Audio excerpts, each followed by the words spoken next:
Have you ever wondered how many incredible stories of human civilization never made it into the history books?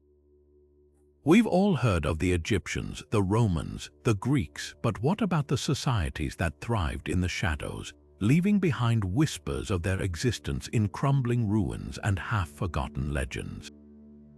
The truth is, our planet's past is woven with mysteries far stranger and more wondrous than most textbooks dare to reveal. Today, we're setting off on a journey to uncover 30 lost civilizations you've never heard of, places where grand cities once rose, cultures flourished, and then vanished as if swallowed by time itself.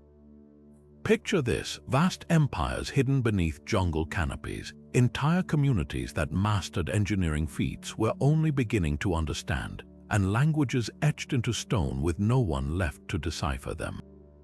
These aren't just footnotes in history, they're puzzle pieces waiting to be fitted back into the grand tapestry of human achievement. Some of these civilizations were so advanced, their innovations still baffle modern scientists.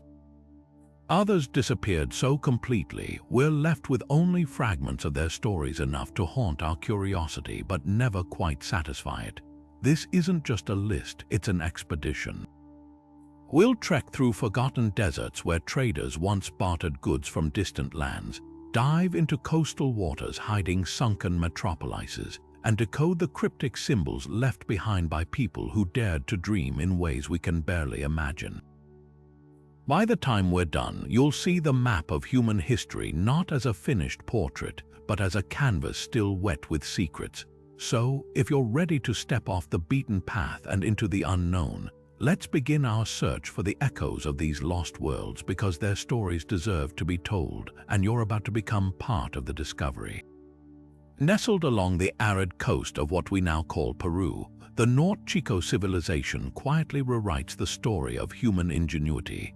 While most ancient societies built their legacies with grand monuments or written records, this enigmatic culture, flourishing more than 5,000 years ago, defied every expectation. Imagine a world where pyramids rose from the desert sands centuries before Egypt's pharaohs, where sprawling cities thrived without pottery wheels or written language, and where water, not gold, was the true currency of power.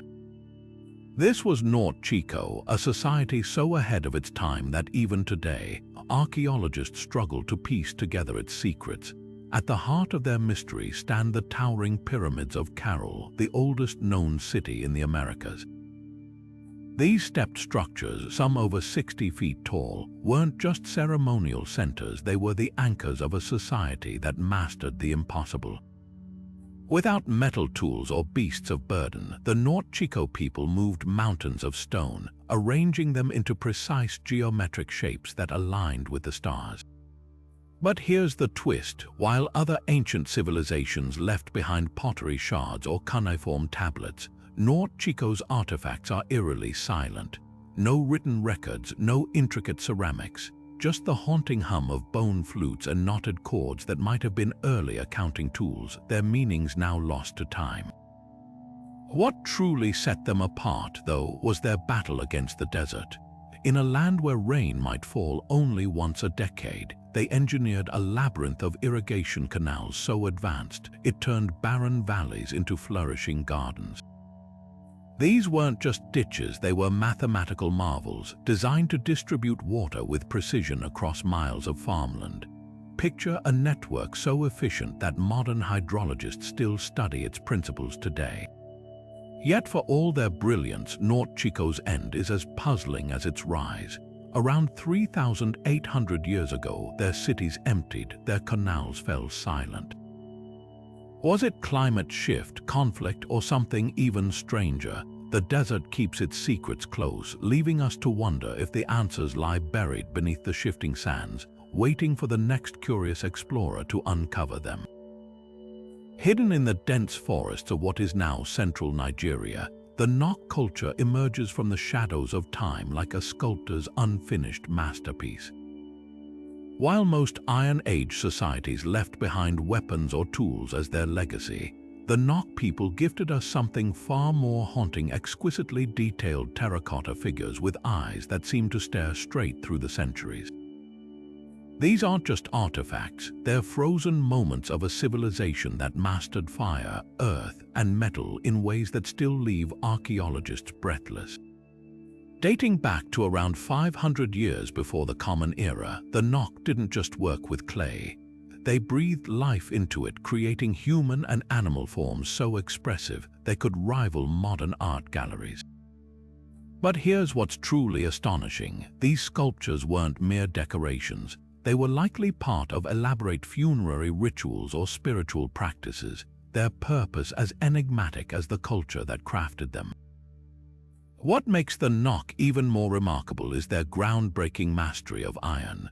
While Europe was still centuries away from its own Iron Age, Nok artisans were already smelting ore at temperatures hot enough to reshape the very fabric of their society.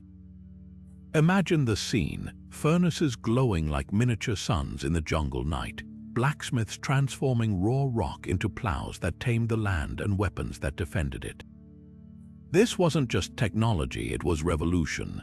Their iron tools allowed them to clear vast tracts of land for farming, supporting populations dense enough to build what might have been West Africa's first complex society.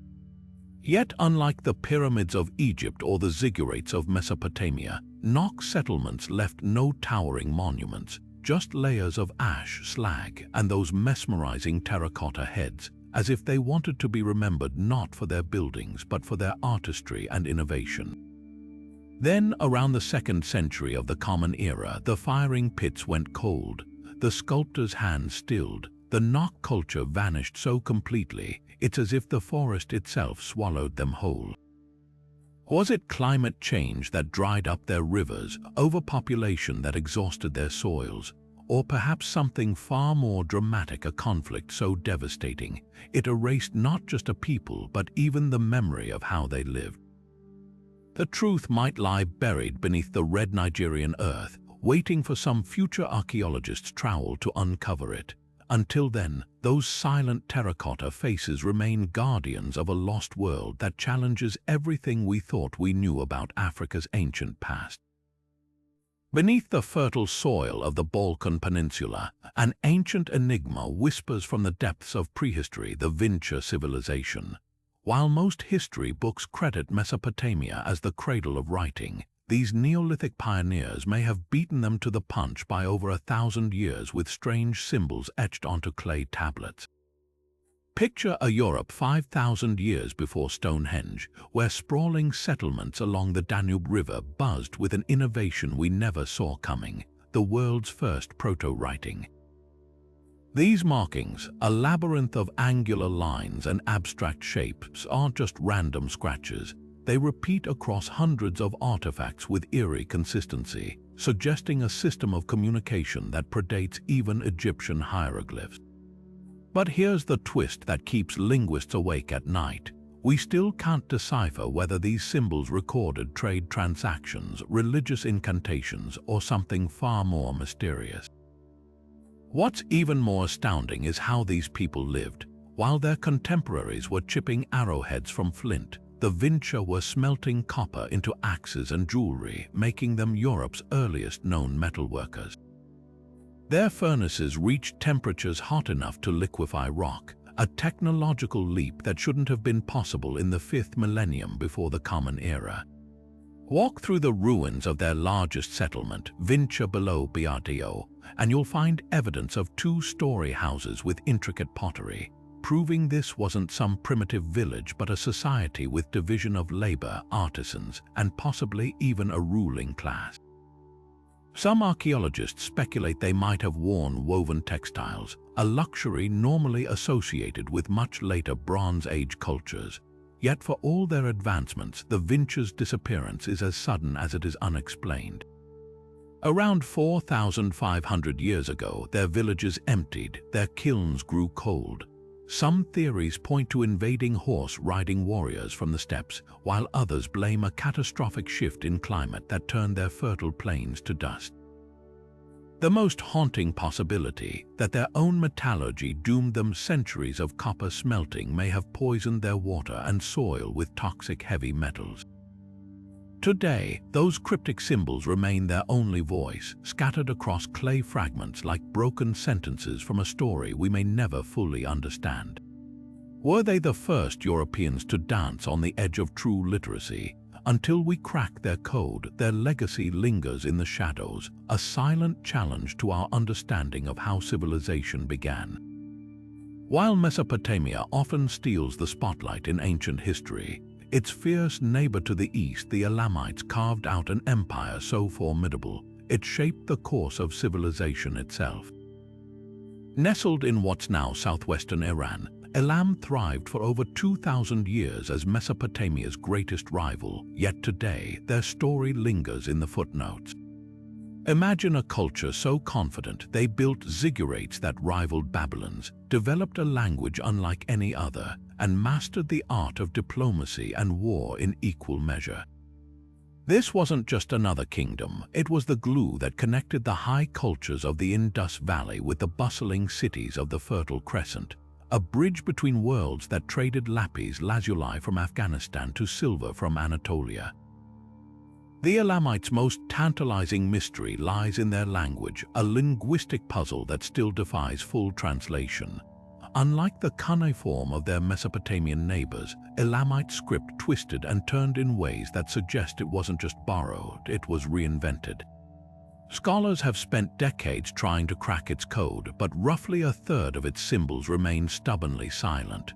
What we do know is that it wasn't Semitic or Indo-European, but a linguistic orphan, unrelated to any major language family. This wasn't just a way to record taxes or treaties. It was a declaration of cultural independence, a refusal to be swallowed by the dominant scribal traditions of the time. Their architecture shouted the same bold statement. At Chogha-Zanbil, the Elamites erected one of the best-preserved ziggurats outside Mesopotamia, a massive step temple complex dedicated to their gods. But here's what set it apart. Where Babylonian ziggurats were usually mud-brick giants, Chogha-Zanbil's builders lined theirs with gleaming baked bricks, some still bearing the fingerprints of artisans who pressed them into place 3,000 years ago. The site even had its own sacred inner city, a holy zone with temples, palaces, and an ingenious water supply system. Proof that the Elamites weren't just imitating Mesopotamia, they were competing with it. Yet for all their power, the Elamites faced an enemy no army could defeat: cultural absorption. As successive waves of Persians and Medes swept across the Iranian plateau, Elam didn't so much fall as it dissolved, its language fading into administrative records, its gods blending into new pantheons. But their legacy lived on in surprising ways. The Achaemenid Persians adopted Elamite as one of their official languages, and some scholars believe the famous Behistun inscription, Darius the Great's monumental proclamation, might have used Elamite scribble traditions. Even in disappearance, they shaped empires, leaving behind a whisper of their presence in the very foundations of Persian rule. High above the azure waters of the Aegean, the Minoans built a civilization so dazzling, it blurred the line between myth and reality. Forget everything you think you know about the Minotaur's labyrinth. This was no primitive society huddled in dark corridors, but a maritime superpower that painted its walls with dolphins leaping through sapphire waves and danced with bulls in ceremonies that celebrated both danger and grace.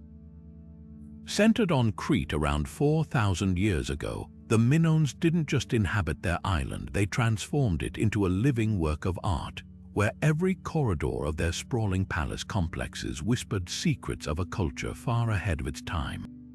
At Knossos, their grandest palace, architects defied convention with light wells that bathed multi-story buildings in sunshine and intricate drainage systems that carried away wastewater with startling efficiency.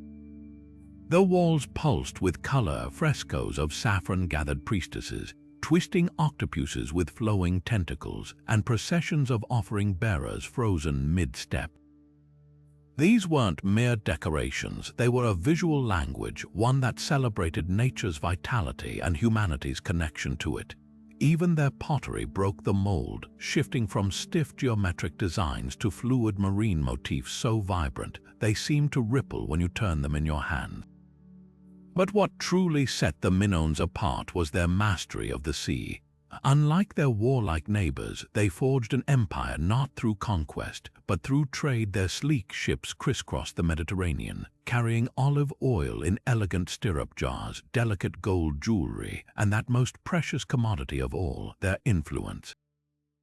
Evidence of their cultural reach surfaces everywhere, from Egyptian tombs depicting Keftiu, likely Minoan ambassadors bearing gifts, to Anatolian coastal towns adorned with Minoan-style frescoes. They may have even inspired the legend of Atlantis, though their real fate was stranger than fiction. Around 3,600 years ago, the ground beneath their feet roared to life. The volcano on Thera, modern Santorini, unleashed one of history's most catastrophic eruptions.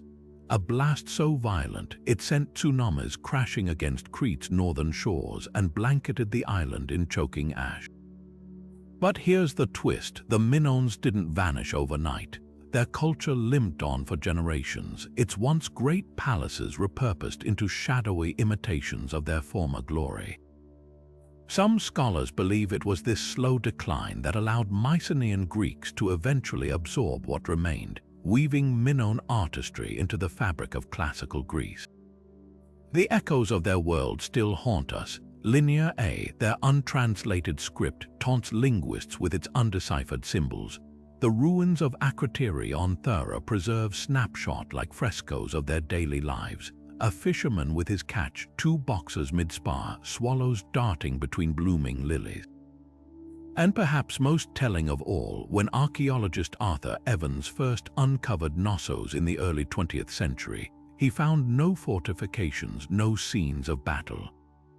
Just a people who chose beauty over brutality, and in doing so, left behind a legacy that refuses to be forgotten.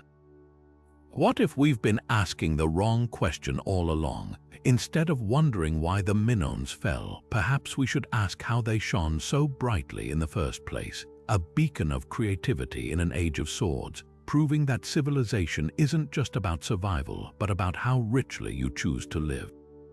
While most ancient civilizations crowned kings and built monuments to their own glory, the Harappans of the Indus Valley chose a different path, one of quiet brilliance etched into baked brick and mystery. Flourishing over 4,000 years ago across what's now Pakistan and northwest India, their cities were marvels of precision that would make modern urban planners envious.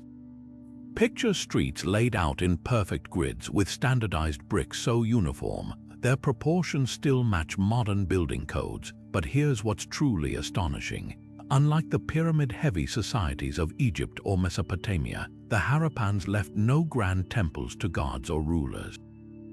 Instead, they invested in something far more revolutionary, a society that might have been history's first experiment in large-scale urban equality. Take Mohenjo-Daro, their crown jewel. Beneath its towering citadel, neighborhoods unfolded with an almost democratic harmony. Nearly every house had access to a sophisticated drainage system, clay pipes funneling wastewater into covered sewers, a luxury even many modern cities struggled to achieve until the 19th century. Archaeologists find no evidence of palaces or extravagant tombs, just a striking consistency in home sizes and public infrastructure. Were they governed by merchant guilds instead of emperors? Did they value collective well-being over individual power? The clues whisper tantalizing possibilities. Even their artistry hints at this ethos, tiny soapstone seals depicting yogic figures and mythical beasts, not conquering heroes. Yet their greatest enigma remains locked in symbols. The Harappan script, etched onto seals and pottery, contains over 400 distinct characters, but despite decades of effort, no one has cracked its code. Some linguists believe it's a mix of phonetic signs and ideograms, while others argue it might represent an entirely unknown language family. The frustration is palpable. This could be the key to understanding why their cities, after thriving for nearly 1,000 years, suddenly began emptying around 1900 years before the Common Era. Climate change likely played a role, shifting monsoon patterns or the drying of the Gagahakra River system, but there's more to the story. Unlike other collapsing civilizations, there's no evidence of invasion or violent overthrow. Instead, the Harappans seem to have simply dispersed. Their technologies and cultural signatures reappear in smaller villages, as if they chose to trade urban density for rural resilience. Perhaps the real lesson of the Indus Valley isn't how civilizations fall, but how they transform, leaving behind not just ruins, but seeds that quietly reshape the world long after their cities fade into dust. One haunting question lingers: were they truly egalitarian, or is our inability to read their script hiding hierarchies we can't yet see? Until those symbols yield their secrets, the Harappans remain both a mirror and a riddle, showing us how much we still have to learn about humanity's capacity for collective brilliance. Long before the Maya carved their first calendar or the Aztecs built their towering temples, another civilization laid the foundation for Mesoamerica's greatest achievements, the Olmecs. Often called the mother culture of the Americas, they emerged along the steamy Gulf Coast of Mexico around 3,200 years ago, carving their legacy into stone with a sophistication that still baffles archaeologists. Their most iconic creations, those massive basalt heads, some weighing over 20 tons, with helmeted faces staring impassively across the centuries. But here's what's truly mind-bending: these sculptures weren't just art. They were power incarnate, likely portraits of rulers hauled from quarries miles away without wheels or beasts of burden, a feat of engineering and political will that rivals the pyramids. What set the Olmecs apart wasn't just their artistic genius, but their revolutionary ideas. They pioneered concepts that would echo through Mesoamerican history: the sacred ball game, the concept of zero in mathematics, even the earliest known writing in the Americas, a set of glyphs on a stone tablet that might predate the Maya script by centuries. Their ceremonial center at La Venta was a masterpiece of urban planning, with pyramids aligned to celestial events and hidden offerings of jade and serpentine buried beneath its plazas.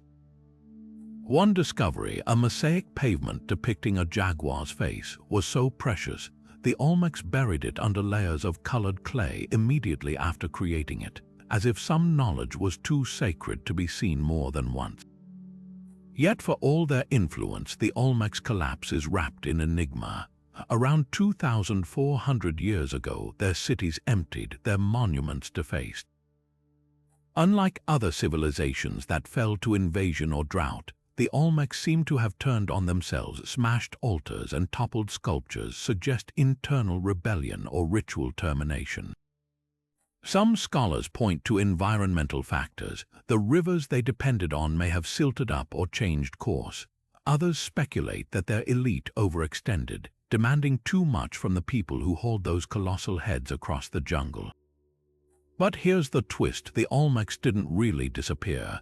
Their ideas flowed into the Maya, the Zapotecs, even the Aztecs, like a cultural blueprint hidden in plain sight. When the Maya painted their murals or the Aztecs worshipped their jaguar gods, they were channeling Olmec innovations. Perhaps their greatest monument isn't stone at all, but the indelible mark they left on a continent's imagination, proving that even the mightiest heads bow to time, but the ideas they carry can outlast empires. When we think of pyramids, Egypt instantly comes to mind, but just south of its border lies a kingdom that not only matched its northern neighbor's grandeur, but for a time surpassed it entirely. The kingdom of Kush, flourishing along the Nile in what's now Sudan, was no mere satellite of Egypt. It was a powerhouse in its own right, ruling as pharaohs during Egypt's 25th dynasty and leaving behind a legacy that still pulses with mystery. Their story begins around 2,500 years ago, when these Nubian rulers turned the tables on history, marching north to conquer their former overlords and forging an empire that stretched from the deserts of Sudan to the shores of the Mediterranean. What's most striking about Kush isn't just their military might, it's how they redefined power on their own terms. While Egypt's pyramids cluster near Cairo, Kush's rulers built hundreds of their own, dotting the landscape near Marra with steep, narrow monuments that seemed to pierce the sky. Unlike Egypt's limestone giants, these were smaller but no less sophisticated, adorned with carvings of lion gods and queens who wielded authority with a boldness rarely seen in the ancient world. One ruler, the fearsome Queen Ammonionas, famously led her armies against Rome itself, defeating a Roman legion and negotiating a peace treaty that left Kush independent, a feat even Egypt couldn't achieve. But Kush's brilliance wasn't limited to warfare or architecture. They pioneered one of Africa's earliest iron industries, their furnaces transforming the region into a technological hub. The slag heaps near Marra still bear witness to this industrial revolution, where Kushite blacksmiths produced weapons and tools so advanced they became coveted trade goods across the continent. Some scholars believe this iron expertise even spread southward, influencing later African kingdoms like Great Zimbabwe. Yet their greatest enemy wasn't Rome or Egypt, it was the desert itself. As shifting climate patterns sapped the Nile's vitality and sand encroached on their farmlands, Kush's strength waned. Their final blow came from the rising power of Axum, whose armies capitalized on Kush's weakened state. But here's what's haunting. Kush didn't vanish so much as fade. Their culture absorbed into new kingdoms, their innovations quietly shaping the civilizations that followed. Today, their pyramids stand as silent sentinels in a landscape often overlooked by history books, a reminder that Africa's narrative was never just a footnote. It was a force that once ruled empires and forged its own path. The real question isn't why Kush fell, but why we've taken so long to remember their grandeur. High in the rugged highlands of Anatolia, where eagles circle above rocky plateaus, the Hittites forged an empire that shook the ancient world to its core. While Egypt's pharaohs basked in the spotlight of history, these master tacticians built a military machine so formidable, they forced Ramses the Great himself to sign the world's first recorded peace treaty. Imagine a Bronze Age superpower that could deploy chariots light enough to outmaneuver entire armies, yet strong enough to carry 3 warriors, a driver, a shield bearer, and an archer unleashing arrows with terrifying precision. This wasn't just innovation, it was revolution on wheels. Their capital, Hattusa, stood as a marvel of engineering and diplomacy, a fortress city with walls that stretched for miles, its gates guarded by colossal stone lions and sphinxes. Inside its archives, scribes penned treaties in cuneiform on clay tablets, revealing a legal sophistication that's startling for its time. One such document, the Treaty of Kadesh, didn't just end hostilities with Egypt. It established terms for mutual defense, extradition, and even medical aid between former enemies. The Hittites understood something many modern nations still struggle with. True power lies not just in conquest, but in the ability to turn rivals into allies. But their mastery extended far beyond the battlefield. Hidden beneath Hattusa's ruins, archaeologists uncovered a secret that rewrote history, a royal library preserving texts in a language now recognized as the earliest known Indo-European tongue. These weren't just military records, they contained detailed laws regulating everything from grain prices to marriage contracts, with punishments far more nuanced than Babylon's eye for an eye. One law decreed restitution for accidental injuries, stating, "If a man injures another in a quarrel, he shall pay the doctor's fee and provide compensation until the victim recovers." It was justice with a remarkably modern sense of proportionality. Then, around 1200 years before the Common Era, catastrophe struck. Hattusa's mighty walls couldn't shield it from an unseen enemy, perhaps a perfect storm of drought, rebellion, and mysterious sea peoples ravaging the Mediterranean. The city burned so violently, the heat glazed its clay tablets into permanence, preserving their last messages like a time capsule. But here's the twist, the Hittites didn't vanish entirely. Their cultural DNA survived in the Neo-Hittite states that rose centuries later, their art influencing Assyrian palaces and their legal concepts echoing across empires. What lingers most hauntingly is their unfinished potential. Had their empire endured, might Anatolia's highlands have birthed the world's first constitutional monarchy instead of absolute rule? Would their blend of military might and diplomatic genius have reshaped the ancient world's power structures? The charred tablets of Hattusa hold no answers, only the whisper of a civilization that proved even the mightiest empires are but clay in the hands of time. Buried beneath the modern skyline of Bahrain's bustling capital, a forgotten empire once thrived at the crossroads of the ancient world, the Dilmun civilization. To the Sumerians, this wasn't just another trading partner. It was the sacred land described in their epic poems, a paradise where the sun god Utu rose each morning and heroes sought immortality. Imagine a labyrinth of over 170,000 burial mounds stretching across the desert, each one a silent testament to a society that bridged Mesopotamia with the Indus Valley. These weren't simple graves, they were architectural marvels, some two-storied with intricate chambers, their walls lined with gypsum plaster that still gleams under the Arabian sun after 4,000 years. Trade was Dilmun's lifeblood, and their ports hummed with a diversity that would rival modern hubs. Copper from Oman, pearls from their own shores, ivory from Africa, and lapis lazuli from Afghanistan all passed through their hands. What made them indispensable wasn't just their geographic position, it was their neutrality. In an era of constant warfare, Dilmun remained a peaceful entrepot, a Switzerland of the Bronze Age where merchants from rival empires could barter under the protection of sacred truces. Their seals, stamped with distinctive Dilmun script, have been found as far away as Mesopotamia and the Indus Valley, marking contracts on goods that fueled civilizations. But their most enduring mystery lies in those staggering burial fields. At the heart of the Ali mounds, elite tombs reveal something extraordinary. Chambers designed to mirror earthly homes, complete with windows carved into stone. Some archaeologists believe these weren't just resting places but portals echoing Sumerian myths that cast Dilmun as a gateway between worlds. The sheer scale of these necropolises suggests a society obsessed with the afterlife, perhaps believing their role as intermediaries extended beyond trade into the spiritual realm. Then, around 1800 years before the Common Era, Dilmun's influence waned.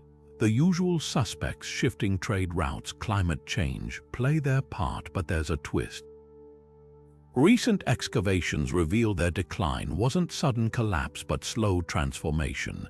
As Mesopotamian powers like Babylon rose, Dilmun adapted, pivoting from middleman to vassal, their cultural identity dissolving into the empires they once served. Pearls still glistened in their waters, but the ships carrying them now flew foreign flags. What lingers isn't just the physical remnants of a great trading hub, but the realization that Dilmun's true legacy might be intangible proof that in a fractious ancient world, neutrality could be as powerful as any army. Their mounds stand not as monuments to conquest but to connection, whispering that sometimes the greatest empires are built not on swords but on handshakes. In the fertile plains of China's Sichuan Basin, a discovery so bizarre shook the archaeological world that it seemed ripped from the pages of science fiction, the Sanxingdui civilization. Buried for over 3,000 years, this culture redefined what we thought possible in Bronze Age artistry, leaving behind relics that look less like ancient artifacts and more like artifacts from another dimension. Picture this: life-sized bronze masks with grotesquely exaggerated features, protruding tubular eyes, bat-like ears, and gaping mouths frozen in silent screams. These weren't mere decorations, they were portals into a spiritual realm crafted with a sophistication that rivaled, and in some ways surpassed, their Shang dynasty contemporaries. What makes Sanxingdui truly baffling is how it defies every expectation. While other Bronze Age cultures focused on practical tools or weapons, these artisans poured their skill into the surreal. A towering bronze tree, nearly 13 feet tall, its branches twisting like serpents, adorned with birds and celestial symbols. A golden staff etched with cryptic symbols that still resist decipherment. Most haunting of all, the fragments of a massive bronze figure that, when reconstructed, revealed a deity or shaman standing over 8 feet tall, its hands clutching something now lost to time. This wasn't just art, it was a theology cast in metal, a belief system so vivid, it practically vibrates with alien energy. Theories about their origins swirl like mist through the Sichuan valleys. Some scholars link them to the legendary Shu kingdom, mentioned in later texts as a land of mystics and serpent worshippers. Others suggest they might represent a lost branch of early Chinese civilization that developed in isolation, its aesthetics untouched by the motifs of the Yellow River Valley. But here's the twist: around 1200 years before the Common Era, Sanxingdui's artisans abruptly stopped working. Their treasures were ritually smashed, buried in 2 vast pits with almost surgical precision. Some objects bent, others shattered, as if part of a grand farewell ceremony. Was it an earthquake that diverted their life-giving rivers, a catastrophic invasion that left no trace in the archaeological record, or perhaps a spiritual crisis, a collective decision to abandon their gods along with their city? The clues point to something dramatic. Layers of silt in the ruins suggest flooding, while the absence of human remains rules out violent conflict, yet their legacy didn't vanish entirely. Centuries later, the Shu kingdom would rise in the same region, its art echoing Sanxingdui's fascination with the uncanny.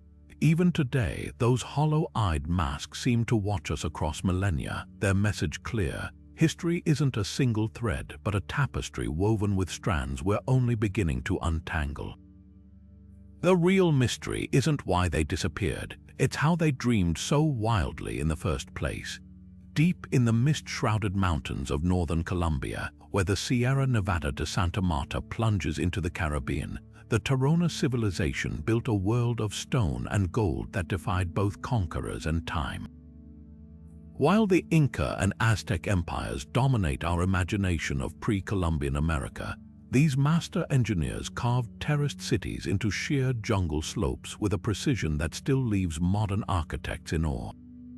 Their greatest marvel, Ciudad Perdida, the Lost City, wasn't just a settlement but a sacred landscape, where every stairway, plaza, and circular stone house aligned with the movements of stars and the rhythms of the earth. Imagine a metropolis of over 200 terraces sprawling across the mountainside, connected by flagstone paths so sturdy, they've endured 5 centuries of torrential rains and relentless vegetation. What set the Tairona apart wasn't just their architectural genius, but their metallurgy. While the Spanish came lusting after gold, they found a metalworking tradition that turned greed into bewilderment. Tairona artisans didn't just hammer gold into ornaments, they transformed it into miniature worlds, crafting pendants so intricate they depicted entire cosmologies. Frogs with human faces, bat gods with outstretched wings, shamans mid-transformation, each piece was a wearable story, forged using the lost wax technique with a skill rivaling Renaissance jewelers. But here's the twist to the Tairona: gold wasn't currency. It was a sacred material, a bridge between realms, meant to adorn spiritual leaders and be buried as offerings, not hoarded in vaults. When Spanish conquistadors arrived in the early 1600s, expecting another easy conquest, they hit a wall of resistance unlike anything they'd encountered. The Tairona didn't just fight, they vanished. Using their intimate knowledge of the mountains, they abandoned their stone cities, melting into the jungle and waging a guerrilla war that dragged on for decades. Spanish accounts tell of ambushes by warriors clad in jaguar pelts, of supply lines mysteriously severed, of entire patrols disappearing without a trace. In the end, the invaders claimed victory, but it was hollow. The Tairona's heartland remained unconquered, their culture driven so deep into the wilderness, even their cities slipped from memory. Nature became their ally. Vines swallowed staircases, roots cracked through walls, and for 400 years Ciudad Perdida existed only in legends, until a chance discovery in the 1970s revealed its terraces still standing as if waiting. Today, their descendants, the Kogi, Wiwa, and Arhuaco peoples, guard these ruins as sacred sites, living reminders that some civilizations never truly fall. They simply retreat into the mist, leaving behind gold that outshines empires and stone that whispers defiance. Beneath the golden glow of Korean history, the Silla Kingdom stands as a paradox, a realm where exquisite Buddhist art masked brutal political machinations, where shimmering crowns symbolized both spiritual enlightenment and ruthless conquest. Emerging from the southeastern tip of the Korean peninsula around 57 before the Common Era, Silla began as the smallest of the three kingdoms, dwarfed by Goguryeo and Baekje. Yet through a blend of diplomatic cunning and military innovation, they achieved what no other dynasty could: the first unified Korean state, their secret weapon. The Hwarang, an elite warrior corps of aristocratic youth trained equally in poetry, meditation, and lethal combat. These weren't mere soldiers. They were living ideals, their code of honor blending Confucian ethics with battlefield pragmatism, their very existence turning the tide of centuries of conflict. Silla's golden age, however, wasn't forged in war but cast in metal. Their artisans produced crowns so delicate they seem woven from sunlight itself, intricate headdresses of pure gold adorned with jade pendants that quivered like leaves in wind. These masterpieces weren't just royal regalia, they were cosmic maps, their branching designs mirroring the sacred world tree connecting heaven and earth. At Seokyoram Grotto, a stone Buddha sits serene in his granite sanctuary, his half-lidded gaze overlooking the kingdom from Mount Toham. The precision of his carved drapery, flowing as if stirred by an unseen breeze, reveals a sophistication rivaling Greece's Hellenistic sculptures, yet this marvel was crafted in the 8th century, a world away from Mediterranean influences. But unity came at a cost. Silla's bone rank system, meant to maintain order, became its Achilles heel. Society rigidly stratified from sacred bone royalty down to commoners. The system bred resentment among excluded elites. As power concentrated in the capital at Gyeongju, regional lords grew restless. The very Hwarang who once unified Korea now fractured into factions, their noble ideals corroded by greed. By the 9th century, peasant uprisings and warlord rebellions splintered the kingdom, their glittering courts blind to the storm gathering beyond their gilded walls. The twist: Silla's collapse wasn't an end but a transformation. Their Buddhist traditions seeped into Goryeo dynasty's foundations, their administrative blueprints survived in Joseon's bureaucracies. Even those breathtaking crowns live on, not as relics of a dead kingdom, but as proof that beauty and brutality often share the same throne. Perhaps Silla's true legacy lies in its contradictions, a reminder that empires rise not just on swords or sutras, but on their ability to hold both at once. Perched high in the cloud forests of northern Peru, where mist curls around mountain peaks like ghostly fingers, the Chachapoyas built a civilization that seemed to defy gravity itself. Known as the warriors of the clouds, they constructed their citadels on sheer cliffsides, their stone buildings clinging to ridges so precarious they appear to float above the earth. At Kulap, their most spectacular fortress, massive stone walls rise 60 feet tall, enclosing over 400 circular homes, a city in the sky accessible only by narrow ramps designed to funnel invaders into deadly choke points. But these weren't just defensive strongholds, they were statements of identity. While the Inca carved their empire into mountain slopes with angular precision, the Chachapoyas built in curves, their architecture flowing with the land like water over stone. Their most haunting legacy, however, stares down from the cliff sarcophagi known as Puran Machus, or Ancient Ones. These anthropomorphic coffins, some standing 10 feet tall with stoic faces painted in ochre and white, were positioned to overlook valleys like eternal sentinels. Inside, the dead were seated in fetal positions, wrapped in textiles as if returning to the womb of the earth. The craftsmanship is startling. Reed armatures supporting clay plaster, layers of pigments mixed with resin to withstand centuries of rain. But why place them so perilously? Some scholars believe it was a spiritual act bringing the departed closer to the condors they revered as messengers between worlds.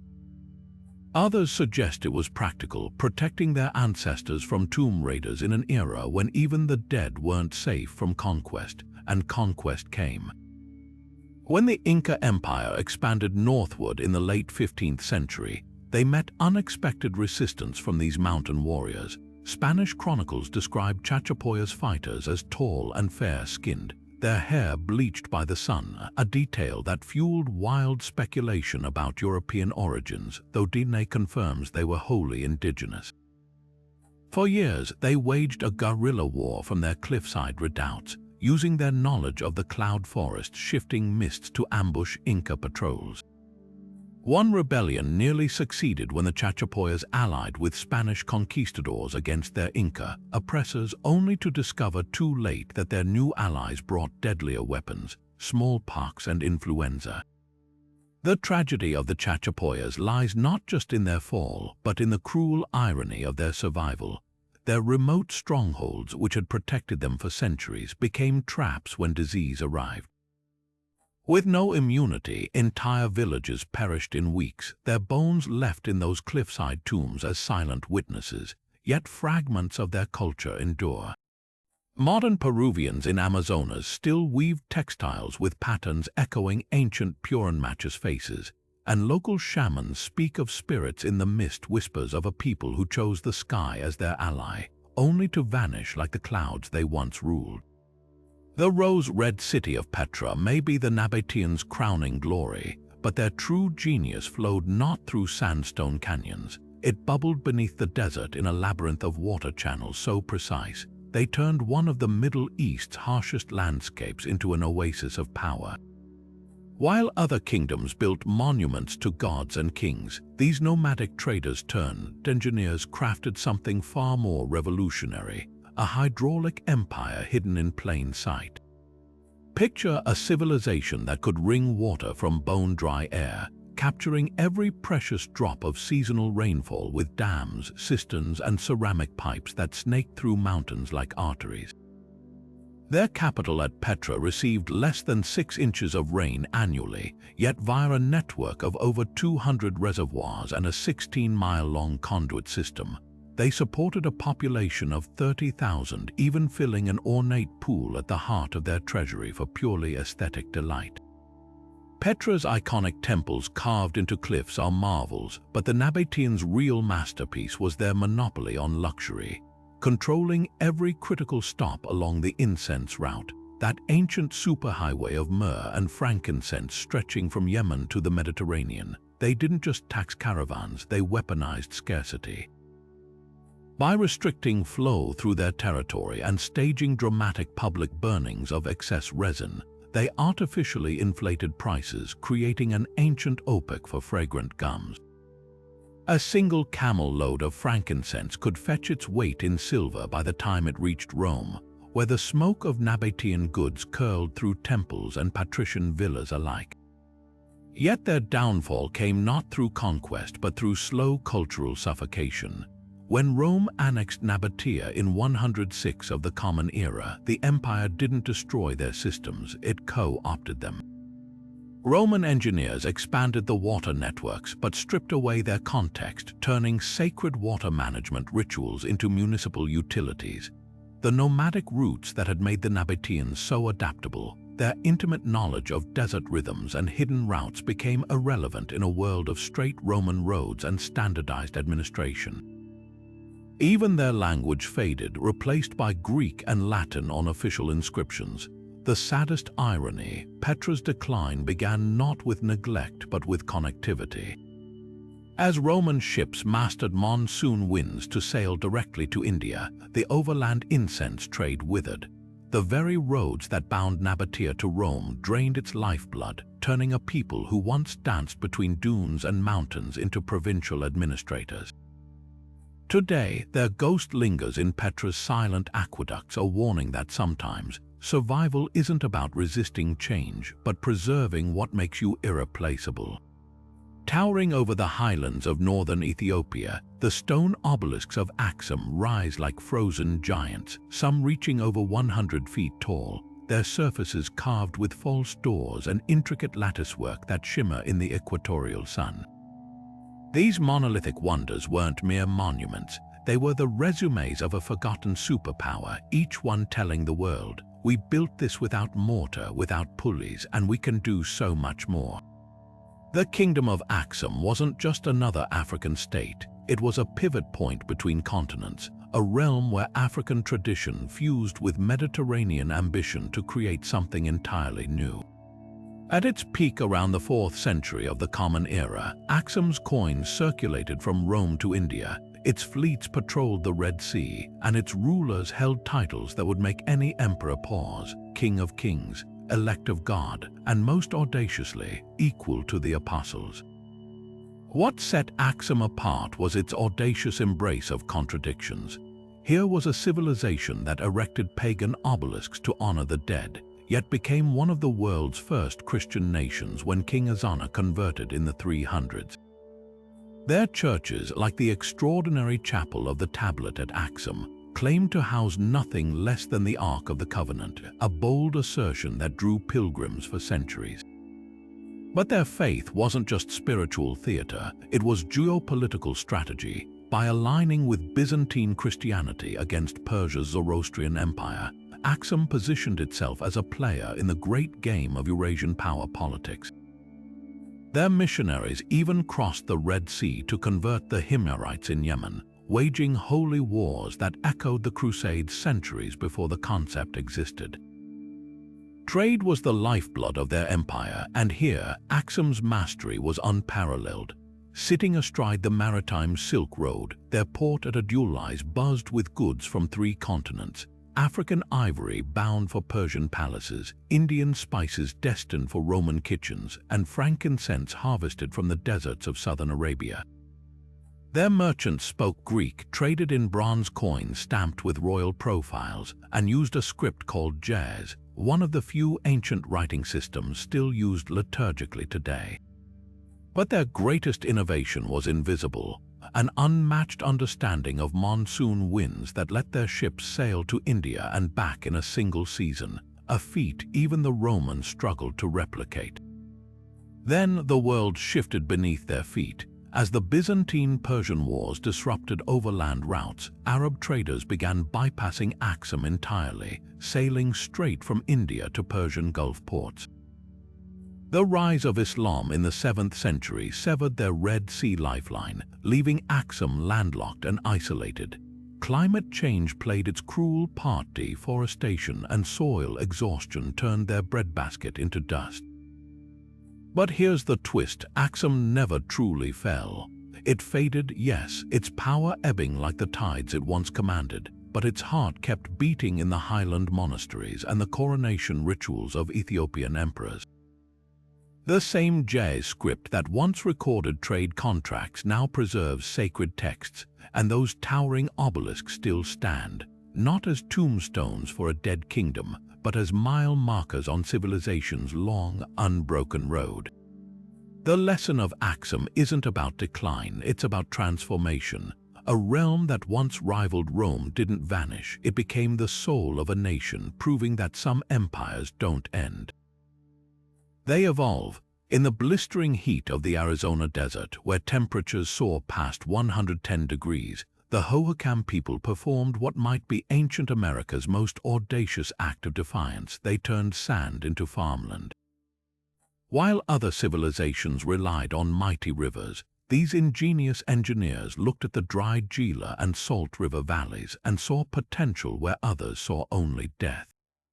Their solution, a spiderweb of canals so vast and precise they could have watered an area the size of Manhattan. Picture this: over 800 miles of hand-dug channels twisting across the desert, some wide enough to float canoes, others so narrow you could jump across, all carved with nothing but stone tools and sheer determination. These weren't just ditches, they were mathematical equations written in earth, sloping at precisely the right angle to keep water flowing without eroding the banks. Modern engineers using laser levels and GPS still marvel at their accuracy. Some canals hit gradients within inches per mile, a feat that shouldn't have been possible without modern surveying tools. But the Hohokam weren't just master hydrologists, they were the great entertainers of the ancient Southwest. At sites like Snaketown, they built ball courts that echoed with the thunder of ritual games. These weren't the towering stone arenas of the Maya. Instead, the Hohokam dug oval pits into the earth, lining them with adobe walls where spectators likely gathered to watch players hurl rubber balls using only their hips and shoulders. The parallels to Mesoamerican ball games are striking, suggesting trade routes or cultural exchanges stretching over 1,000 miles. Yet here's the twist: while Mesoamerican games often ended in human sacrifice, Hohokam courts show no evidence of violence. Were they purely ceremonial, a way to resolve disputes, or perhaps a cosmic reenactment, like their canals mirroring the paths of the stars above? Then, around 1450 of the Common Era, the water stopped flowing. Not suddenly, but relentlessly, a drought stretching decades, maybe longer. Tree rings tell the grim story, years when the skies withheld even the meager rains the Hohokam depended on to recharge their aquifers. Their once mighty canals baked dry, and the social order that maintained them began to crack. Archaeologists find clues in the pottery styles once uniform across the region fracturing into localized variants, as if communities turned inward. Some settlements show signs of conflict, burned structures, hastily built defensive walls, but the most haunting evidence lies in what's missing. Unlike other collapsed civilizations, the Hohokam didn't leave behind grand ruins or mass graves. They simply walked away, dispersing into smaller groups, their knowledge of desert survival living on in the Awadam peoples who still call this land home. The lesson of the Hohokam isn't just about resilience, it's about balance. They thrived for over 1,000 years by perfectly aligning their lives with the desert's brutal logic. But when the climate shifted, their greatest strength became their vulnerability. Those empty canals now seem less like failures and more like questions. How do you know when to fight the impossible and when to adapt to it? The Hohokam chose survival over statues, leaving behind not monuments but a whisper on the wind, a reminder that sometimes the smartest civilizations are the ones that know when to let go. Beneath the jungle canopy of modern-day Cambodia, the Khmer Empire engineered a hydraulic miracle that turned monsoon rains into imperial power. While Angkor Wat spires rightly steal the spotlight, the true genius of this civilization lies beneath your feet.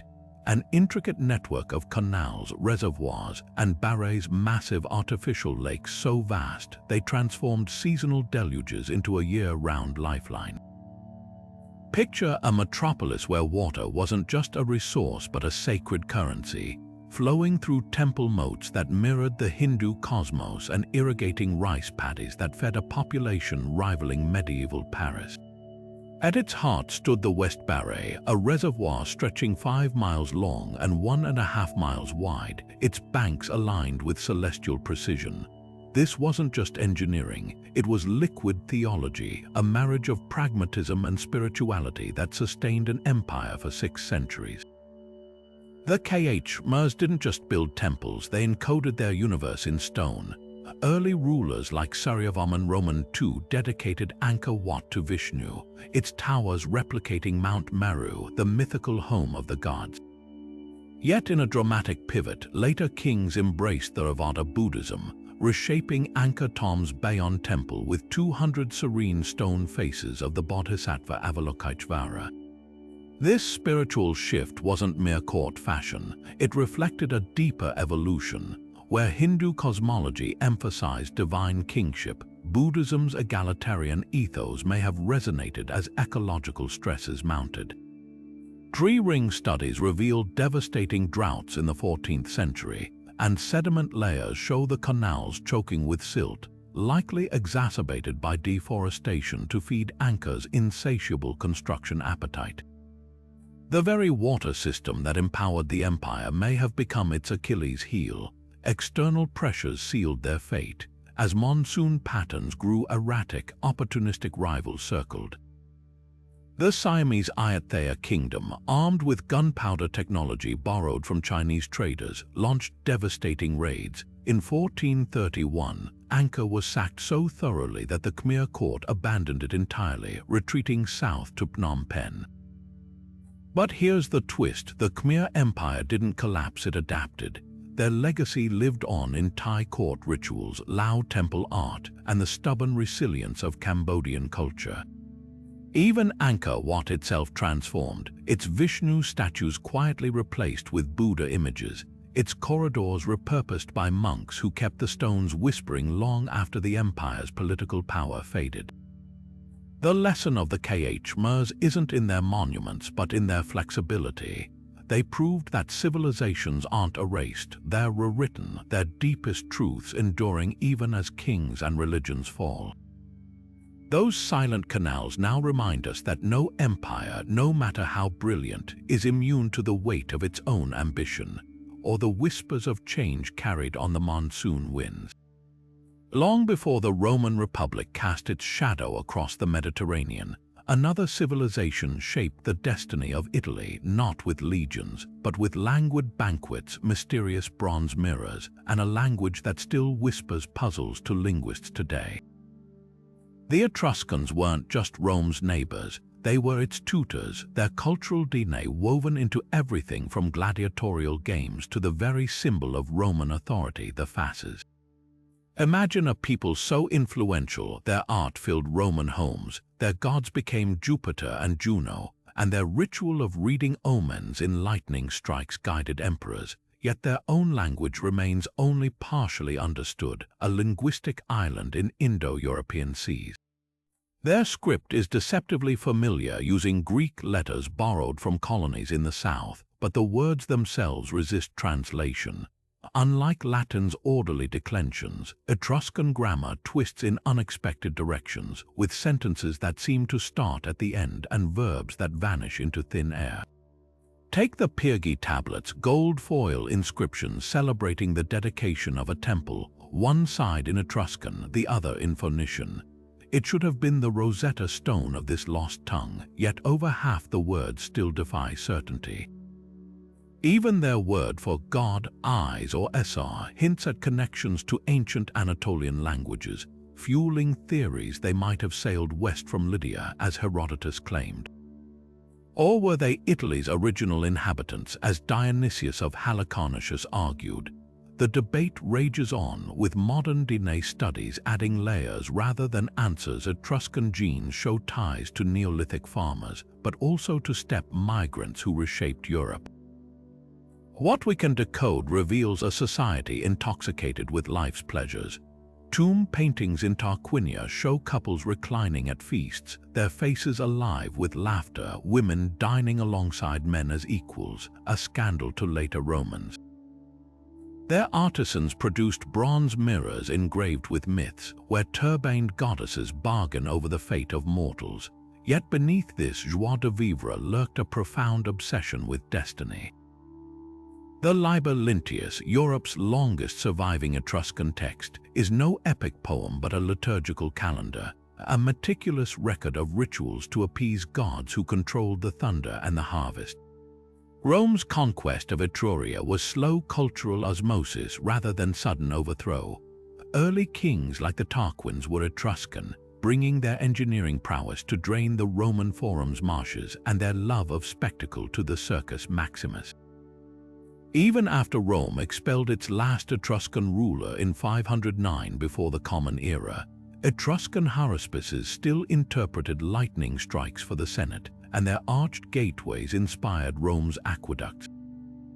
By the 1st century of the Common Era, the language had faded, but its ghost lingered in Latin words like persona from fursu, meaning mask, and autumnus from ortu, their harvest season. The ultimate irony, the very Romans who absorbed Etruscan culture erased their teachers from history, casting them as decadent mystics rather than foundational geniuses. Today, their untranslated texts and lavish tombs stand as silent witnesses to civilization's greatest magic trick, how one culture can vanish, yet shape everything that follows without leaving its name. On the windswept shores of Lake Titicaca, where the air is so thin it steals your breath, the Tiwanaku people built a city that defied both gravity and time. Their stonework is so precise, so impossibly seamless, that modern engineers still argue over how Bronze Age artisans achieved such perfection without metal tools. Take the Gateway of the Sun, a monolithic portal carved from a single block of andesite weighing nearly 10 tons. Its surface is etched with intricate celestial calendars and a central figure believed to be Viracocha, the creator god, whose tears were said to have filled the sacred lake itself. This wasn't just architecture, it was stone poetry, every angle calculated to align with solstices and equinoxes, turning the entire city into a colossal astronomical instrument. What's even more astonishing is the scale of their ambition. At Pumapunku, the so-called Door of the Puma, the Tiwanaku assembled stone blocks with interlocking grooves so exact they fit together like Lego bricks. Some slabs weigh over 130 tons, equivalent to 20 adult elephants, yet were quarried from mountains over 10 miles away. How did they transport these behemoths across the Altiplano's rugged terrain? The answer might lie in their ingenious use of totora reed boats, the same vessels their descendants still build today, capable of carrying massive loads across the lake's choppy waters. This celestial city thrived for nearly 5 centuries, its influence radiating across the Andes until around 1100 of the Common Era, when something went terribly wrong. The debate over their collapse split scholars into 2 camps. One points to climate data showing catastrophic drought. Tree rings from nearby forests reveal decades with almost no rainfall, a death sentence for an agricultural society dependent on seasonal rains. The other faction highlights burned buildings and hastily built fortifications, suggesting invaders from the rising Wari Empire to the northwest. But there's a third, more haunting possibility, that the Tiwanaku's own brilliance sowed the seeds of their downfall. Their sophisticated raised field agriculture, which once turned the harsh Altiplano into a breadbasket, may have overexploited the land. When drought came, their intricate system of canals and water tables failed, leaving them vulnerable to both starvation and attack. Today, their descendants, the Aymara, still whisper that the stones of Tiwanaku remember their builders. And if you press your ear close enough at dawn, you might hear them humming the lost songs of a civilization that reached for the stars, only to be pulled back to earth by the weight of its own genius. Beneath the golden sands of northern Peru, the Moch civilization left behind a legacy that shocks and fascinates in equal measure, a world where artistry and brutality walked hand in hand. Their pottery alone tells a story few ancient cultures dared to record. Vessels shaped like warriors locked in combat, shamans transforming into jaguars, and explicit scenes of intimacy so vivid they were once hidden away by embarrassed archaeologists. But these weren't mere erotic curiosities, they were sacred narratives illustrating a cosmology where fertility, death, and power intertwined. One iconic stirrup spout bottle depicts a deity now called the Decapitator, half human, half spider, holding a knife in one hand and a severed head in the other, a chilling reminder that for the Moch, blood was the currency of the divine. Their rituals matched their art's intensity. At the Pyramid of the Moon, archaeologists uncovered the remains of sacrificed warriors, their throats slit, their bones stripped of flesh, and their skulls repurposed as ceremonial cups. Chemical analysis reveals traces of a hallucinogenic brew in their systems, suggesting these men may have been drugged before their deaths, sent as messengers to the gods.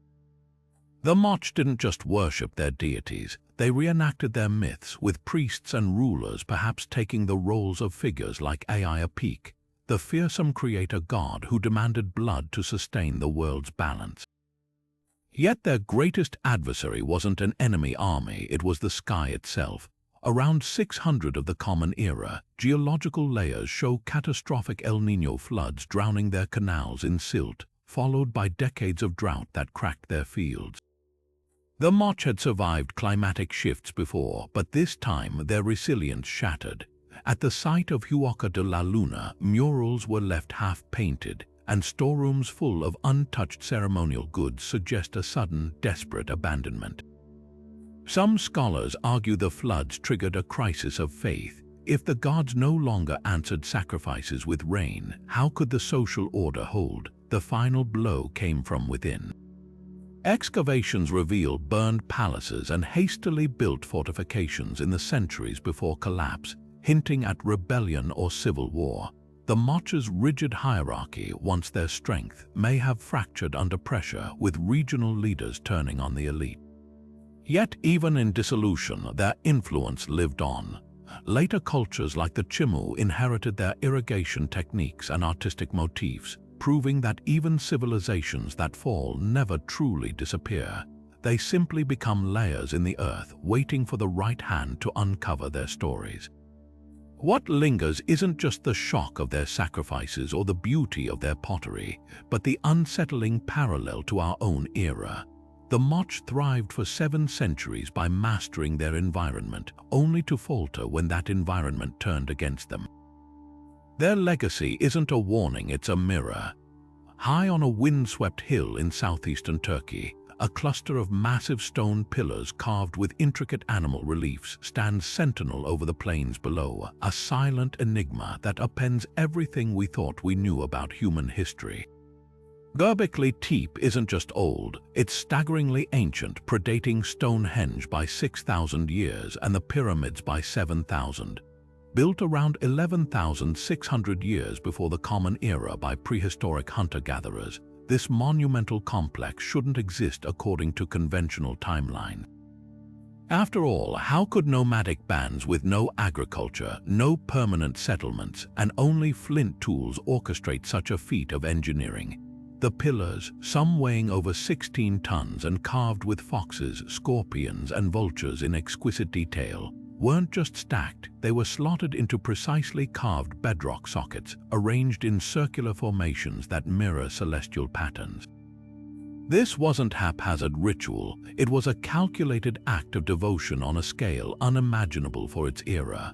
What's most mesmerizing isn't just the craftsmanship, but the implications. For decades, archaeologists believed complex religion and monumental architecture emerged only after humans settled into farming communities. Göbekli Tepe flips that script entirely.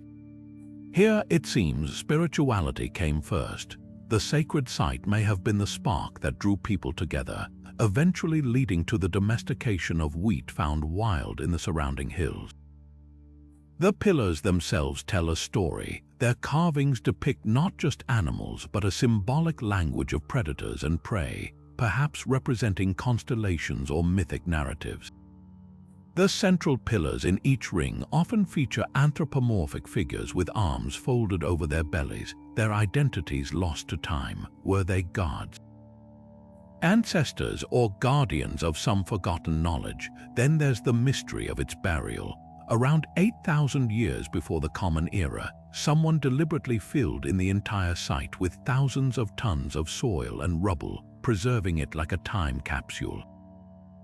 No evidence of invasion or catastrophe explains this act, just a deliberate, almost reverent entombment. Some researchers speculate the builder's belief system collapsed or evolved, rendering the temple obsolete. Others wonder if it was retired after fulfilling its purpose, like a ritual stage struck after the final act. The people behind Göbekli Tepe left no written records, no DNA traces, no clear descendants. But their legacy lingers in the unanswered question they force us to confront. What if civilization didn't grow slowly from practical needs like farming and shelter? What if it began with a collective leap of imagination, a shared dream so compelling it moved mountains, or in this case 20-ton pillars, to make it real? The stones whisper that human history might be far stranger, far older than we ever dared to suspect. The towering moai of Rapa Nui stand as silent witnesses to one of history's most haunting ecological dramas, a cautionary tale written in volcanic rock and vanished palm forests. For centuries, we've marveled at these stone giants without seeing the full story etched into the island's barren landscape. The truth: Easter Island wasn't always the treeless expanse we know today. When Polynesian settlers first arrived around 1200 years ago, they found a subtropical paradise dense with towering palms, a forest so lush, its trees could have built ocean-worthy canoes. Yet by the time Dutch explorer Jacob Roggeveen discovered the island on Easter Sunday 1722, the people he encountered were struggling to survive on a windswept rock, their civilization already fractured. What happened in those intervening centuries is a masterclass in unintended consequences. The Rapa Nui didn't set out to destroy their environment. Their society revolved around ancestor worship, manifested in the iconic moai carved from the island's volcanic tuff. Transporting these multi-ton statues required massive wooden sledges and ropes made from indigenous hawhau trees, an engineering feat that gradually became an ecological death spiral. With each new generation of moai, more trees fell. Pollen samples tell the grim progression: first the slow thinning of palm forests, then the disappearance of smaller shrubs, until finally, even the soil itself began eroding into the Pacific. No trees meant no canoes for deep-sea fishing, no materials for shelter repair, and crucially, no way to leave. The islanders found themselves trapped in a shrinking world of their own making. European contact didn't just document this decline, it accelerated it catastrophically. Roggeveen's crew immediately noted the islanders' malnutrition, yet within decades, whalers and slavers transformed Rapa Nui into a hunting ground. Peruvian raids in the 1860s abducted nearly half the population, including nearly all knowledgeable elders. Diseases like smallpox ravaged the survivors, while introduced rats gnawed through remaining seedlings, ensuring the forests could never regenerate. The final insult came when missionaries burned rongorongo tablets, the island's unique glyph-based writing system, as pagan artifacts, severing the last living connection to their pre-collapse wisdom. But here's the twist the textbooks often miss: the Rapa Nui didn't passively accept their fate. Archaeological evidence shows they adapted with remarkable ingenuity. As resources vanished, they shifted from statue construction to sustainable rock gardens, developed rainwater catchment systems, and even altered their diet to rely more on seabirds and rats. Their real tragedy wasn't ecological ignorance, it was the cruel timing of European arrival during their most vulnerable moment. Today, their descendants keep the culture alive through oral traditions and annual Tapati festivals, proving that even civilizations that stumble can rise again in spirit. The moai still stare inland as they always have, but their message has changed. They no longer whisper only of vanished glory. They challenge us to see collapse not as an ending, but as a series of choices, some avoidable, others tragically inevitable. Rapa Nui's story isn't about a people who destroyed their world. It's about a world that refused to let its people forget. Deep beneath the scorching sands of the Sahara lies the forgotten legacy of the Garamontes, a desert kingdom that turned one of Earth's most hostile landscapes into a network of life-giving veins. While ancient Rome basked in its aqueducts, these Saharan visionaries engineered something far more revolutionary. Thousands of miles of underground tunnels called fagaras, tapping into fossil water reserves with the precision of modern hydrologists. Picture a civilization flourishing where no river flowed, where rainfall was a phantom memory, yet cities like Garama thrived with public baths, date orchards, and even vineyards.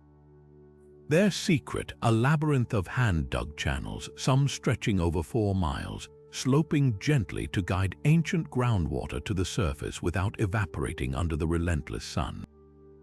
Archaeologists have mapped nearly 600 of these tunnels, each one a testament to the Garamontes' defiance of their environment, proof that even the driest earth could be coaxed into abundance. But water wasn't their only mastery.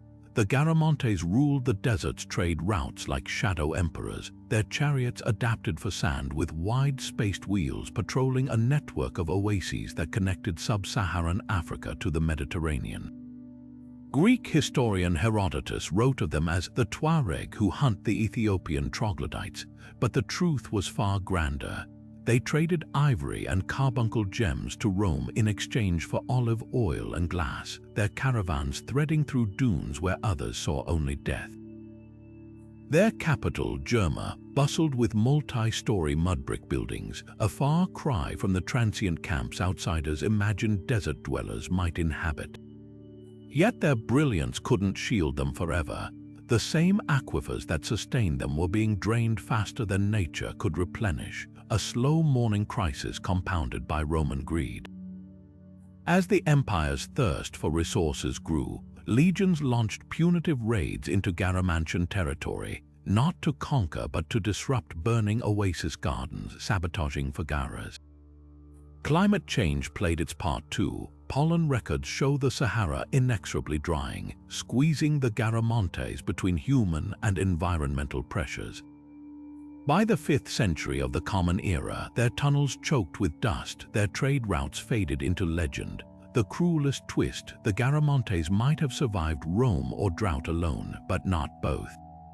Their story isn't just a tragedy, it's a mirror to our own era of dwindling resources and fragile systems. The ruins of Germa now whisper a warning across the centuries. Civilizations that conquer nature's challenges can still fall to nature's limits, and the recklessness of neighbors who never learned to listen to the desert's wisdom. Where the Mekong River spills into the South China Sea, a kingdom of waterways and vanished cities once pulsed with life, the mysterious realm of Funan. While modern maps show this as the southern tip of Cambodia and Vietnam, 2,000 years ago it was the heart of a maritime empire that fused Indian ideas with Southeast Asian ingenuity. Unlike the landlocked Khmer who followed them, the Funanese didn't just adapt to their delta environment, they worshipped it, building their capital at Ok-Eo on a latticework of canals so precise, Chinese envoys described boats as the primary mode of transport. Excavations reveal a Venice of the East where houses stood on stilts above tidal flows and harbor basins connected directly to the Mekong's shifting branches. What set Funan apart was its role as history's great cultural blender. Sanskrit inscriptions on gold leaves testify to Hindu gods like Vishnu and Shiva worshipped alongside local river spirits.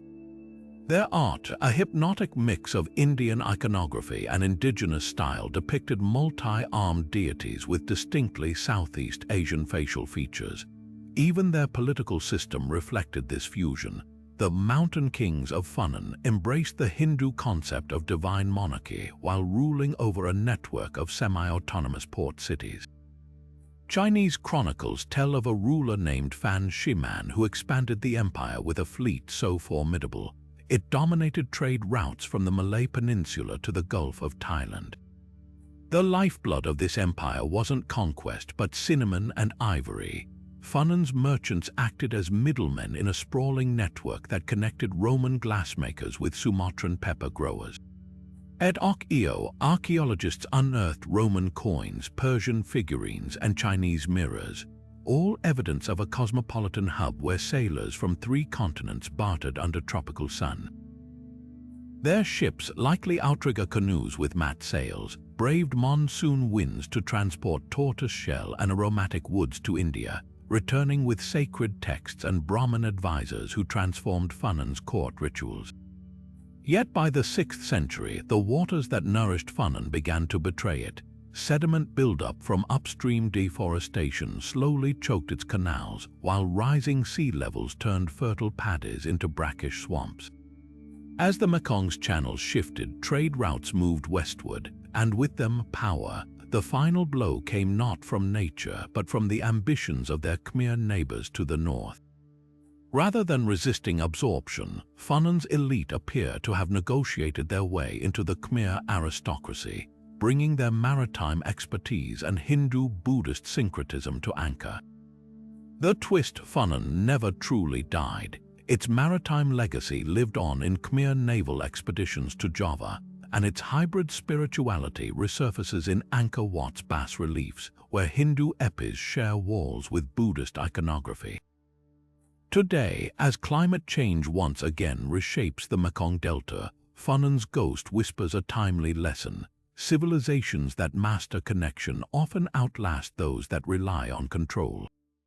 Their greatest monument isn't stone, but the indelible mark left when cultures don't clash, they dance.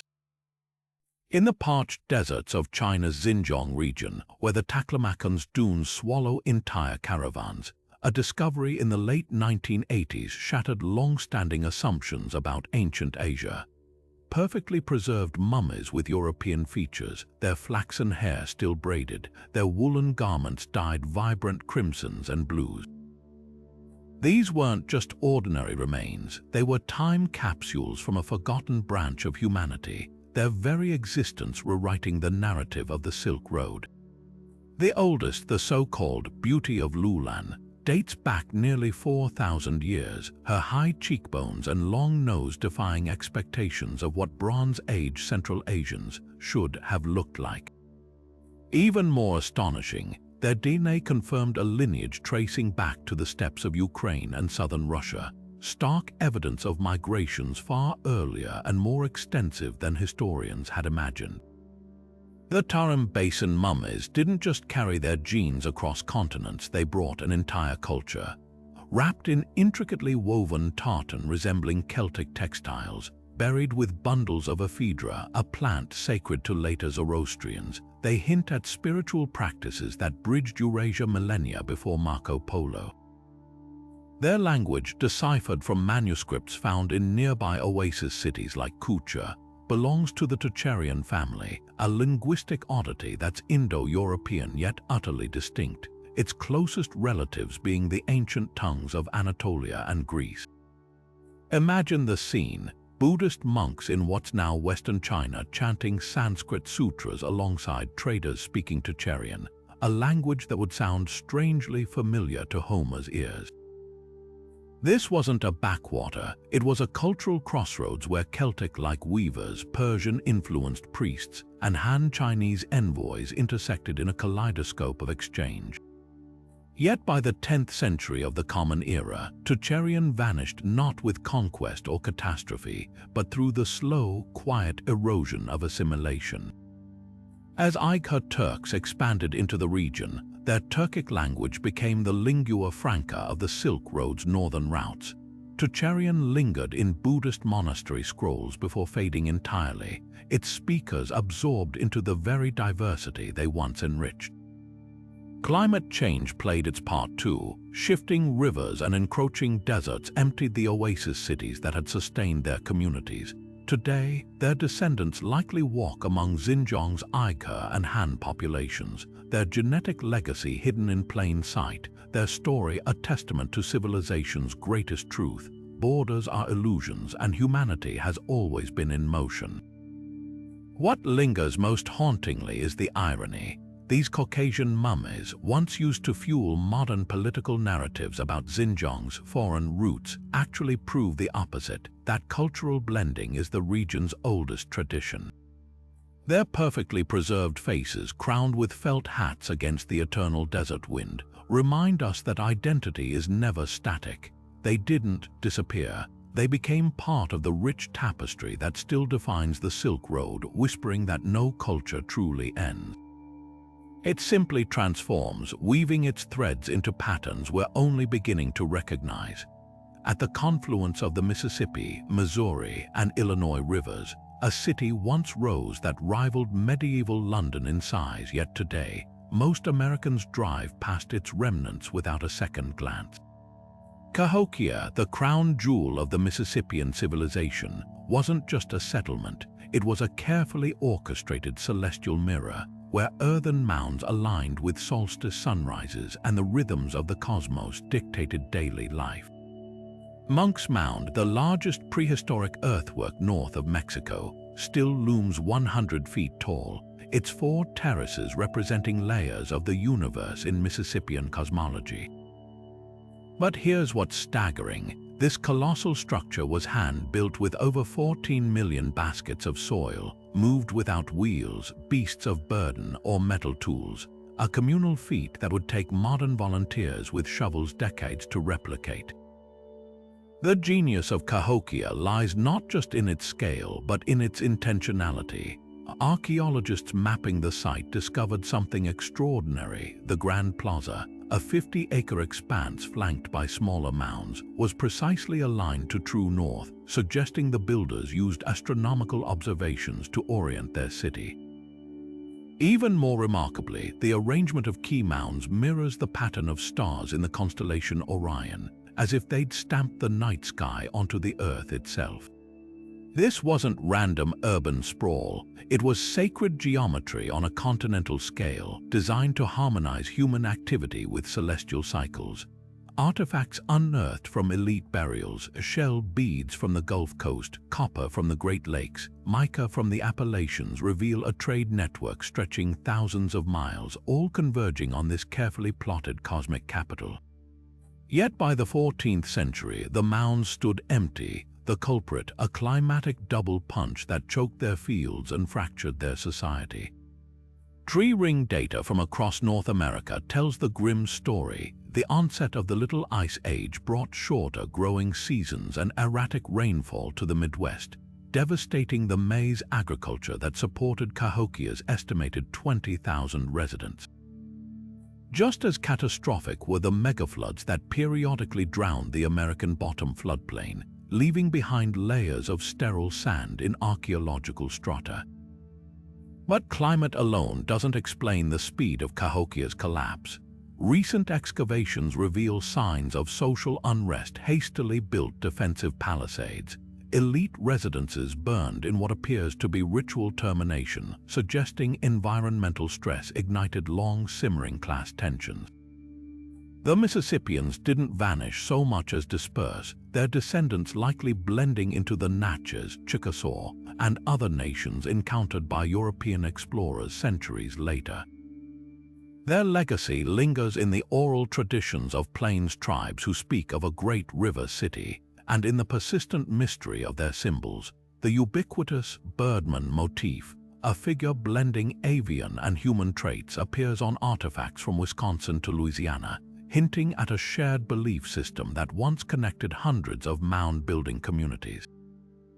Perhaps Cahokia's true lesson isn't in its fall, but in its resilience. Even as the city emptied, its people carried fragments of that cosmic vision outward, sowing seeds that would bloom again in new forms across the continent.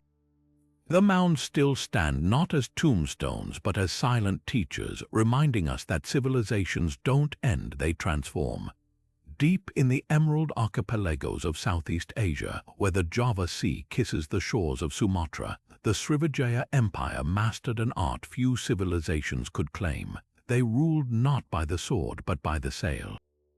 This wasn't just a kingdom, it was a thalassocracy, a maritime superpower that turned the Malacca straight into its private highway, charging tolls on every spice-laden vessel that dared navigate the narrow waters between China and India.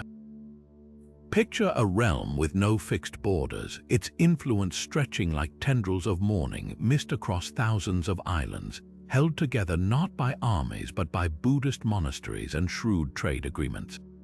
At its zenith around the 8th century, Srivijaya's ports bristled with Arab house unloading Persian glassware, Chinese junks disgorging silks, and Tamil merchants haggling over Sumatran camphor, a babel of languages united under one golden rule: pay your dues and the seas would stay open.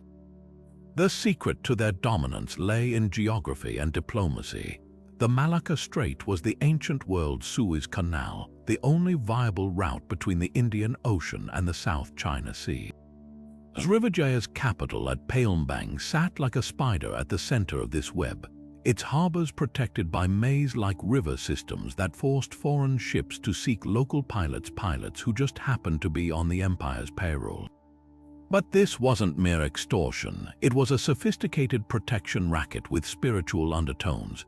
Srivijaya's rulers portrayed themselves as bodhisattvas, their wealth funding lavish monasteries like the famed Nalanda-inspired complex at Muaro Jambi, where pilgrims from across Asia came to study. Chinese monk Yijing's 7th century journals gush about Palembang's 1,000 learned monks, their libraries stocked with Sanskrit texts, proving that soft power religion, culture, education could anchor an empire as firmly as any fortress. Yet the tides of fortune are fickle. By the 13th century, Srivijaya's golden age ebbed away, victim of nature's slow revenge and human ambition. The Musi River, once their lifeblood, began silting up with eroded soil from upstream deforestation, transforming bustling ports into malarial swamps. Meanwhile, rival kingdoms emerged like sharks scenting blood. The Javanese Majapahit Empire, armed with new rice terracing techniques that boosted their population, began muscling into the spice trade. Most devastating of all was the rise of Malacca under Paramaswara, a renegade prince who transformed a sleepy fishing village into a tariff-free alternative to Srivijaya's monopolies. When Ming Dynasty Admiral Zheng, his treasure fleets began bypassing Palembang to dock at Malacca in the early 1400s, the message was clear: the thalassocracy had lost its grip. What lingers isn't just the irony of an empire undone by the very silt its rivers carried, but the whispers of its legacy. Srivijaya left no Angkor Wat or Borobudur. Its wooden palaces and ships rotted away, yet its influence persists in the Malay language, still the lingua franca of maritime Southeast Asia, and in the tangled roots of words like orangutan, from the Malay orang hutan, meaning forest person, borrowed into English through Srivijaya's trade networks. Even today, as supertankers glide through the Malacca Strait, they follow routes mapped by Srivijayan navigators, proving that some empires never truly sink. They dissolve into the currents of history, leaving only ripples on the water's surface. Perched on sheer sandstone cliffs in the American Southwest, the Anasazi built their homes where most wouldn't dare to climb hundreds of feet above the desert floor, tucked into natural alcoves like swallows' nests. These weren't just shelters, they were fortresses of survival, entire villages stacked into multi-story complexes with precision stacked stone walls and circular ceremonial kivas sunken into the earth. At Mesa Verde's Cliff Palace, over 150 rooms cling to a rocky overhang, their wooden beams still bearing the marks of stone axes, their plaster walls whispering stories of a people who thrived in one of North America's harshest environments. The Anasazi didn't just adapt to the desert, they mastered it, channeling ephemeral rainfall into intricate check dams and terraced fields that turned barren canyon bottoms into gardens. But beneath the awe-inspiring ruins lies a darker enigma, one that still divides archaeologists. Scattered across sites like Cowboy Wash and Sacred Ridge, human bones bear unmistakable signs of butchering. Cut marks matching those on animal remains, bones cracked open for marrow, and even cooking pits with traces of human protein. The evidence is chilling, yet the interpretation isn't straightforward.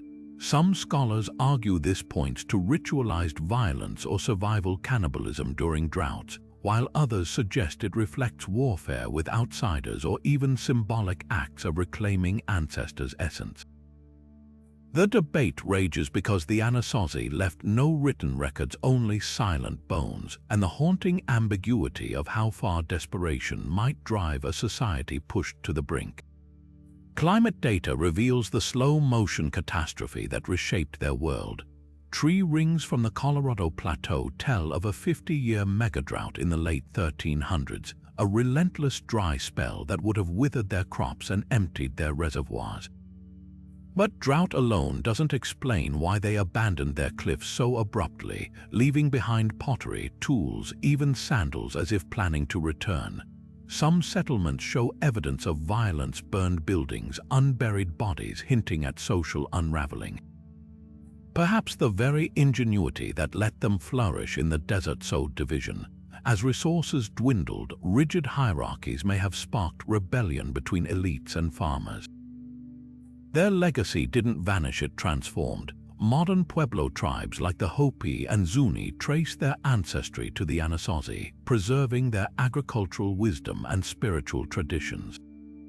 Those cliff dwellings, now empty, stand as more than ruins. They're a mirror reflecting our own fragility in the face of a changing climate, a reminder that even the most ingenious societies must reckon with the limits of their environment.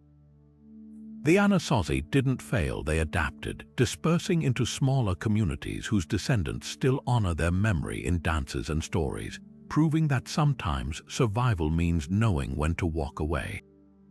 Driven from their lush homeland in China's Gansu corridor by the Xiongnu's relentless horsemen, the Yuezhi people embarked on an odyssey that would reshape the spiritual map of Asia, not as conquerors but as cultural alchemists. Imagine their caravans winding through the treacherous Pamir Mountains, their Bactrian camels laden not just with jade and silk, but with something far more enduring, the seeds of Buddhism destined to blossom in foreign soil. Originally wealthy horse traders who supplied prized steeds to Chinese emperors, their catastrophic defeat around 170 years before the Common Era forced them westward in a decades-long exodus, pushing them past the Tian Shan ranges into the Greco-Bactrian kingdoms of Central Asia. What began as a desperate retreat became an extraordinary synthesis as these displaced nomads absorbed Greek, Persian, and Indian influences like a sponge, emerging as the cultured elite of a new hybrid world. Their greatest legacy crystallized in the Kushan Empire, which they established by the 1st century of the Common Era across what's now Afghanistan, Pakistan, and northern India.